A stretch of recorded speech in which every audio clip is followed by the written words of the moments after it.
Cost of Living by Robert Sheckley, originally published in Galaxy Science Fiction, December 1952. Narrated by Tom Trussel. Karen decided that he could trace his present mood to Miller's suicide last week, but the knowledge didn't help him get rid of the vague, formless fear in the back of his mind. It was foolish. Miller's suicide didn't concern him. But why had that fat, jovial man killed himself? Miller had had everything to live for: wife, kids, good job, and all the marvellous luxuries of the age. Why had he done it? "Good morning, dear," Karen's wife said as he sat down at the breakfast table. "Morning, honey. Morning, Billy." His son grunted something.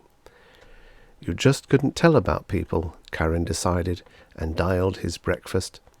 The meal was gracefully prepared and served by the new Avignon electric auto cook. His mood persisted, annoyingly enough, since Karen wanted to be in the top form this morning. It was his day off, and the Avignon electric finance man was coming. This was an important day. He walked to the door with his son. "Have a good day, Billy." His son nodded, shifted his books, and started to school without answering. Karen wondered if something was bothering him too. He hoped not. One worry in the family was plenty. "See you later, honey." He kissed his wife as she left to go shopping.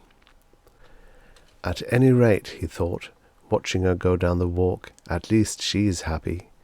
He wondered how much she'd spend at the AE store. Checking his watch, he found that he had half an hour before the AE finance man was due. The best way to get rid of a bad mood was to drown it, he told himself, and headed for the shower. The shower room was a glittering plastic wonder, and the sheer luxury of it eased Karen's mind. He threw his clothes into the AE automatic clean presser and adjusted the shower spray to a notch above brisk. The 5 degrees above skin temperature water beat against his thin white body. Delightful. And then a relaxing rub dry in the AE auto towel. Wonderful, he thought, as the towel stretched and kneaded his stringy muscles. And it should be wonderful, he reminded himself. The AE auto towel with shaving attachments had cost $313 plus tax. But worth every penny of it, he decided, as the AE shaver came out of a corner and whisked off his rudimentary stubble. After all, what good was life if you couldn't enjoy the luxuries? His skin tingled when he switched off the auto towel. He should have been feeling wonderful, but he wasn't. Miller's suicide kept nagging at his mind, destroying the peace of his day off. Was there anything else bothering him? Certainly there was nothing wrong with the house. His papers were in order for the finance man. "Have I forgotten something?" he asked out loud. "The Avignon electric finance man will be here in 15 minutes, his AE bathroom wall reminder whispered. "I know that. Is there anything else?" The wall reminder wheeled off its memorized data, a vast amount of minutiae about watering the lawn, having the jet lash checked, buying lamb chops for Monday, and the like. Things he still hadn't found time for. All right, that's enough.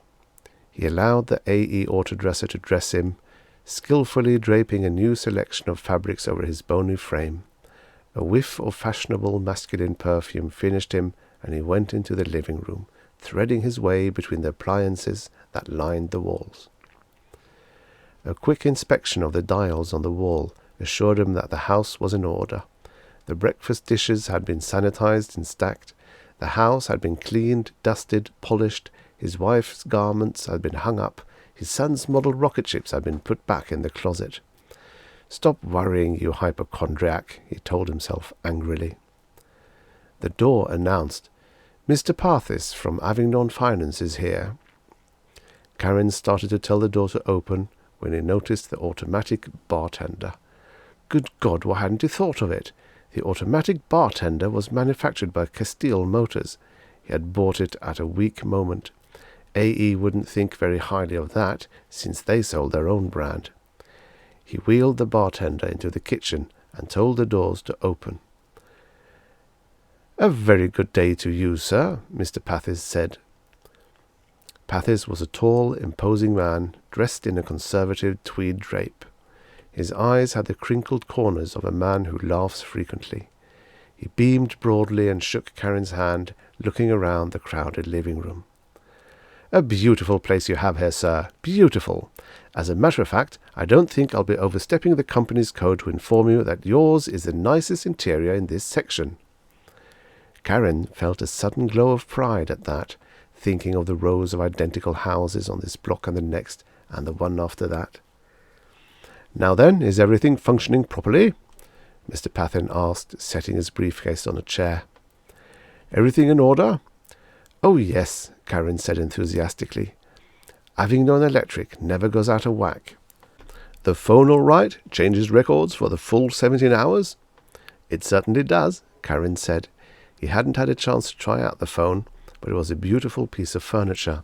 "The Solido projector all right? Enjoying the programs?" Absolutely perfect reception. He had watched a program just last month, and it had been startlingly lifelike. "How about the kitchen? Auto cook in order? Recipe master still knocking him out?" "Marvellous stuff, simply marvellous." Mr. Pathis went on to inquire about his refrigerator, his vacuum cleaner, his car, his helicopter, his subterranean swimming pool, and the hundreds of other items Karen had bought from Avignon Electric.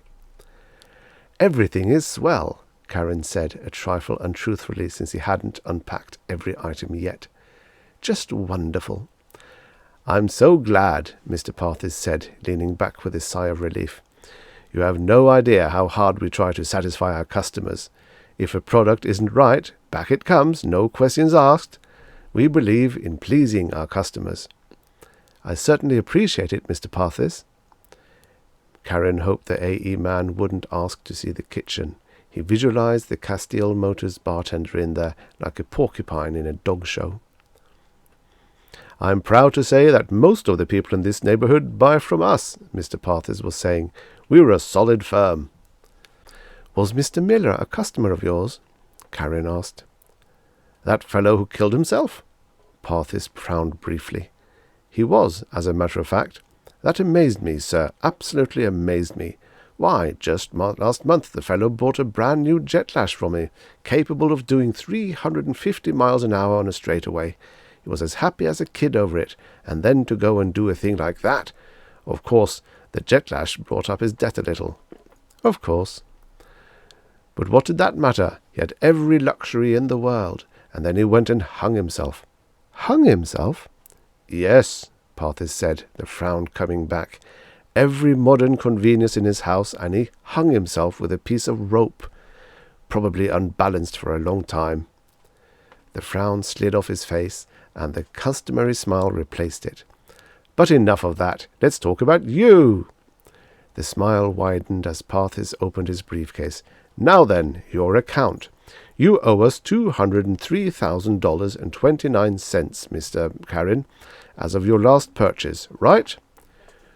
"Right," Karen said, remembering the amount from his own papers. "Here's my installment." He handed Pathis an envelope, which the man checked and put in his pocket. "Fine. Now you know, Mr. Karen, that you won't live long enough to pay us the full 200,000, don't you?" "No, I don't suppose I will," Karen said soberly. He was only 39, with a full 100 years of life before him, thanks to the marvels of medical science. But at a salary of 3,000 a year, he still couldn't pay it all off and have enough to support a family on at the same time. "Of course, we would not want to deprive you of necessities, which in any case is fully protected by the laws we helped formulate and pass, to say nothing of the terrific items that are coming out next year, things you wouldn't want to miss, sir." Mr. Karen nodded. Certainly he wanted new items. "Well, suppose we make the customary arrangement. If you will just sign over your son's earnings for the first 30 years of his adult life, we can easily arrange credit for you." Mr. Pathis whipped the papers out of his briefcase and spread them in front of Karen. "If you'll just sign here, sir." "Well," Karen said, "I'm not sure. I like to give the boy a start in life, not saddle him with—" "But, my dear sir," Pathis interposed, "this is for your son as well. He lives here, doesn't he? He has a right to enjoy the luxuries, the marvels of science." "Sure," Karen said, "only—" Why, sir, today the average man is living like a king. 100 years ago, the richest man in the world couldn't buy what any ordinary citizen possesses at present. You mustn't look upon it as a debt. It's an investment." "That's true," Karen said dubiously. He thought about his son and his rocket ship models, his star charts, his maps. Would it be right? He asked himself. "What's wrong?" Parthis asked cheerfully. "Well, I was just wondering," Karen said. "Signing over my son's earnings? You don't think I'm getting in a little too deep, do you?" "Too deep? My dear sir," Parthis exploded into laughter. "Do you know Mellon down the block? Well, don't say I said it, but he's already mortgaged his grandchildren's salary for their full life expectancy, and he doesn't have half the goods he's made up his mind to own. We'll work out something for him. Service to the customer is our job, and we know it well." Karen wavered visibly. "And after you're gone, sir, they'll all belong to your son." That was true, Karen thought. His son would have all the marvellous things that filled the house, and after all, it was only 30 years out of a life expectancy of 150. He signed with a flourish. "Excellent," Parthis said. "And by the way, has your home got an AE master operator?" It hadn't. Parthis explained that a master operator was a new this year, a stupendous advance in scientific engineering. It was designed to take over all the functions of house cleaning and cooking without its owner having to lift a finger.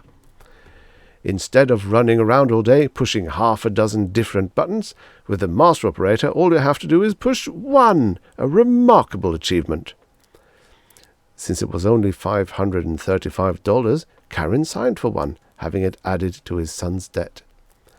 Right, he thought, walking Parthis to the door. This house will be Billy's some day, his and his wife's. They certainly will want everything up to date. Just one button, he thought. That would be a time-saver. After Parthis left, Karen sat back in an adjustable chair and turned on the Solido. After twisting the easy dial, he discovered that there was nothing he wanted to see. He tilted back the chair and took a nap. The something on his mind was still bothering him. "Hello, darling." He awoke to find his wife was home. She kissed him on the ear. "Look." She had bought an AE sexitizer negligee. He was pleasantly surprised that was all she had bought. Usually, Leela returned from shopping laden down. "It's lovely," he said. She bent over for a kiss, then giggled, a habit she knew she had picked up from the latest popular Solida star. He wished she hadn't.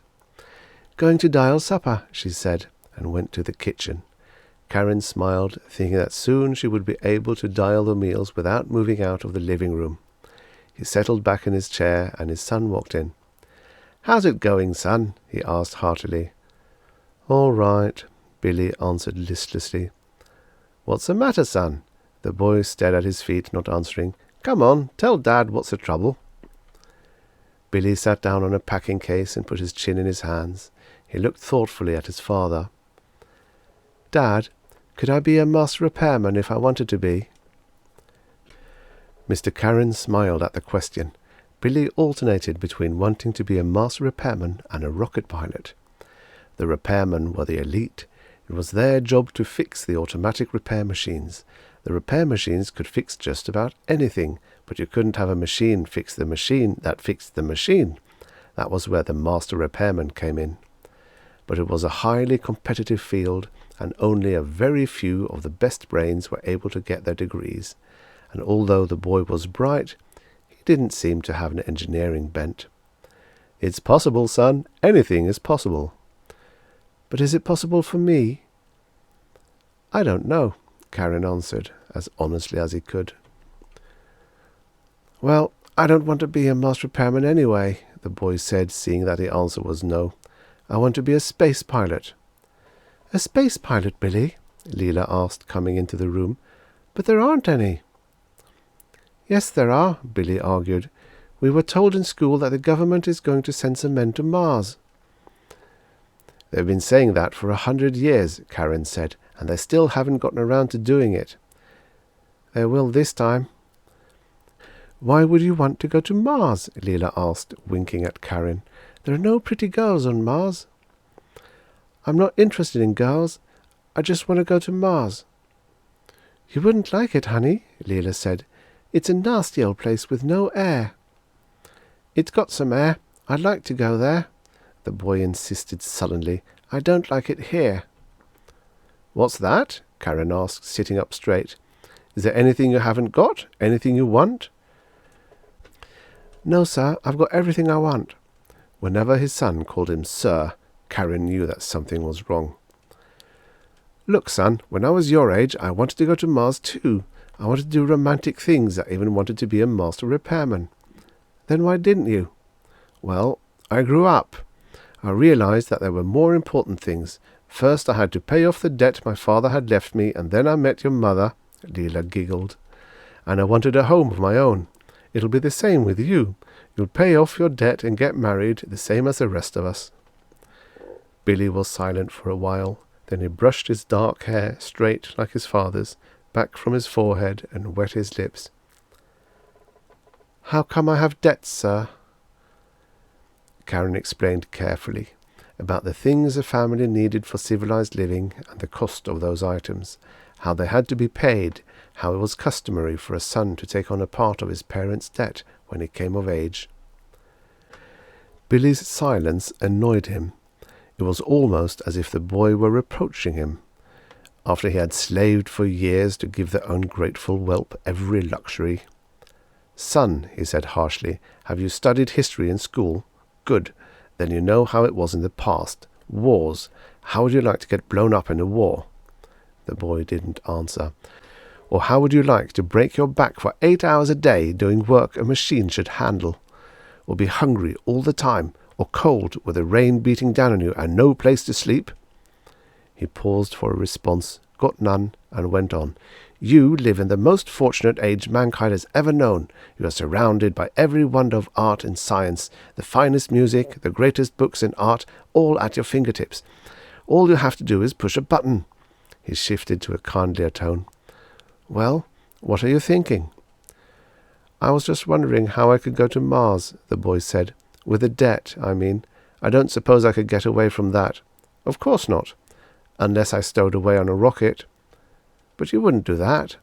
"No, of course not," the boy said, but his tone lacked conviction. "You'll stay here and marry a very nice girl," Leela told him. "Sure I will," Billy said. "Sure." He grinned suddenly. "I didn't mean any of that stuff about going to Mars. I really didn't." "I'm glad of that," Leela answered. "Just forget I mentioned it," Billy said, smiling stiffly. He stood up and raced upstairs. "Probably gone to play with his rockets," Leela said. "He's such a little devil." The Karens ate a quiet supper, and then it was time for Mr. Karen to go to work. He was on night shift this month. He kissed his wife goodbye, climbed into his jet lash, and roared to the factory. The automatic gates recognized him and opened. He parked and walked in. Automatic lathes, automatic presses, everything was automatic. The factory was huge and bright, and the machines hummed softly to themselves, doing their job and doing it well. Karen walked to the end of the automatic washing machine assembly line to relieve the man there. "Everything all right?" he asked. "Sure," the man said. "Haven't had a bad one all year. These new models here have built-in voices. They don't light up like the old ones." Karen sat down where the man had sat and waited for the first washing machine to come through. His job was the soul of simplicity. He just sat there, and the machines went by him.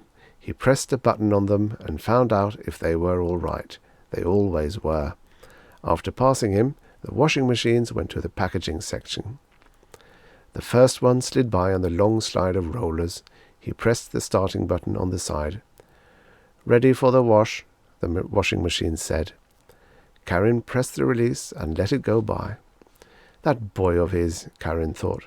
Would he grow up and face his responsibilities? Would he mature and take his place in society? Karen doubted it. The boy was a born rebel. If anyone got to Mars, it would be his kid.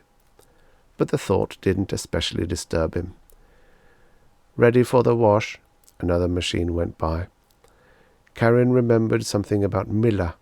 The jovial man had always been talking about the planets, always kidding about going off somewhere and roughing it. He hadn't, though. He'd committed suicide. Ready for the wash. Karen had 8 hours in front of him, and he loosened his belt to prepare for it. 8 hours of pushing buttons and listening to a machine announce its readiness. Ready for the wash. He pressed the release. Ready for the wash. Karen's mind strayed from the job, which didn't need much attention in any case. He wished he had done what he had longed to do as a youngster. It would have been great to be a rocket pilot, to push a button and go to Mars.